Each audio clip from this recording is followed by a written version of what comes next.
shower sa akin. Kaya naawa na lang ako. Pro bono. Pero mahal po kasi ang per hour ko.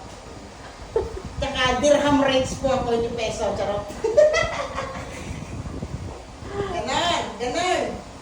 Ngayon, kung magbabas kayo dyan, gawin nyo na lang the best thing you can do. Mag-donate na lang po kayo, nakatulong pa kayo, na-bless pa kayo ni Lord.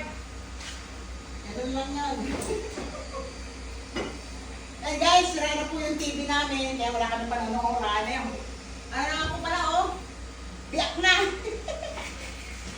Wala ko pang bili yung mayari. Kaya direct po ng TV, yung mga extra TV ni po dyan, amin na lang po yan, lalo pag 58 inches po.